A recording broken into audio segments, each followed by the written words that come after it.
Assalamualaikum warahmatullahi wabarakatuh. Selamat datang di kuliah Fisika Komputasi, Departemen Fisika FMIPA UI.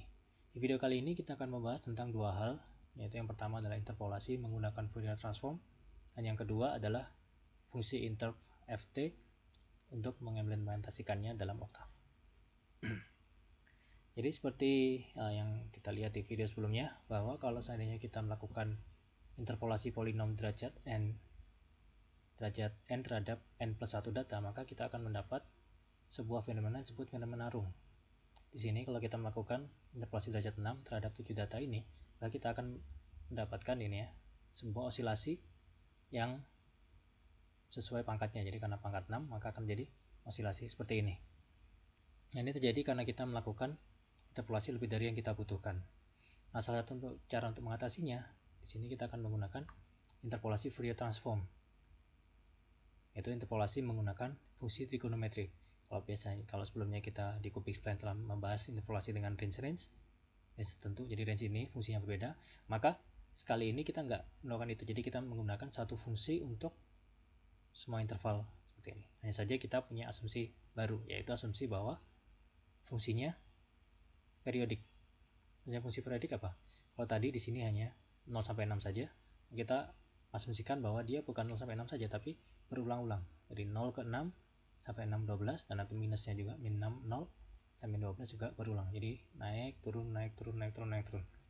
Kalau kita asumsikan seperti itu, maka kita bisa interpolasi fungsi tersebut menggunakan fungsi trigonometri. Nah, karena trigonometri itu berulang, maka otomatis fungsi kita juga hasilnya adalah sebuah fungsi yang berulang. Seperti ini.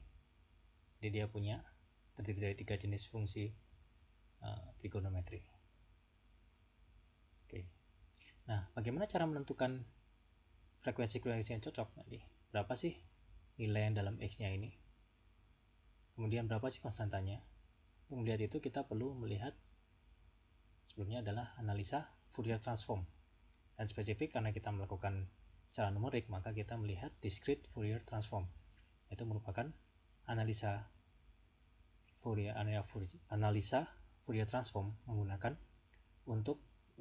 data discrete, bukan lagi data fungsi kontinu.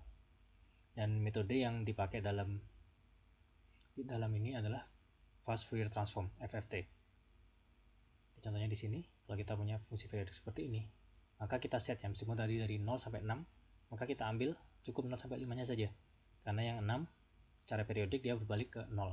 Nah, kalau kita punya fungsi seperti ini, kita tinggal tulis 0 sampai 5, kemudian fx-nya 01, 02, dan seterusnya.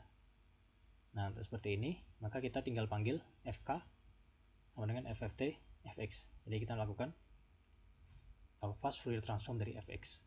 Hasilnya adalah 2,5, min 1,2, 0,2, min 0,3, 0,2, min 1,2. Bagaimana sih menginterpretasikan hasil ini?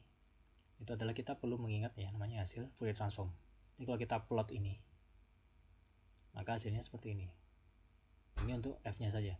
Nah, untuk bawahnya, maka dia adalah k. Bagaimana cara menentukan k-nya? Ya, kita lihat bahwa kita punya fungsi periodik dengan n sama dengan 6. Maka kita bagi satu lingkaran menjadi 6 sisi. Jadi kita ambil K1, K2, K3, K4, K5, K6, dan K7-nya harus balik ke K1 lagi. Seperti ini. Jadi kita bagi 2pi per n jadinya. Jadi perbedaan setiap K itu adalah 2pi per n. Dan dengan K1 dengan 0, kemudian berikutnya pi per n, 2pi per n, 3pi per n, 4pi per n, dan seterusnya sampai dengan di 2pi. Seperti itu. Kemudian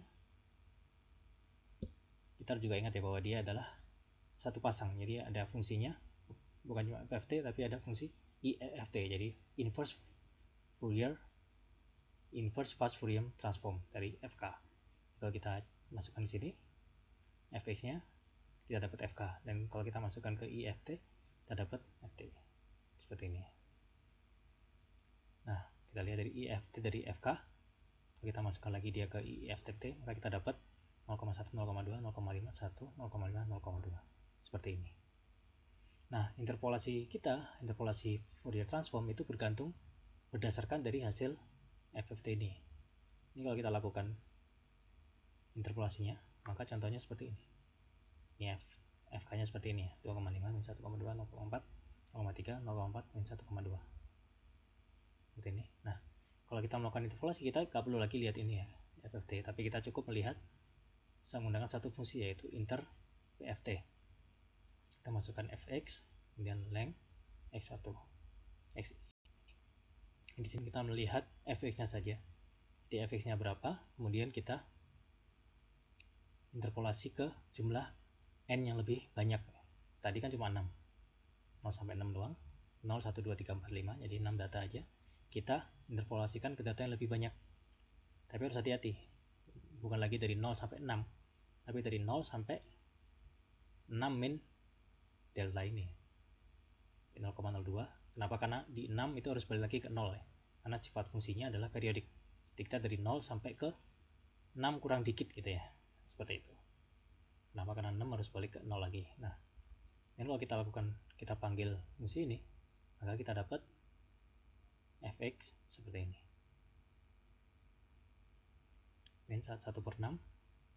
Nah, di sini kita lihat interpretasinya, 2,5 itu apa? 2,5 kali eksponensial i dikali k1, 0 berarti ya. Yang berikutnya, min 1,2 dikali i pi per 3 kali x.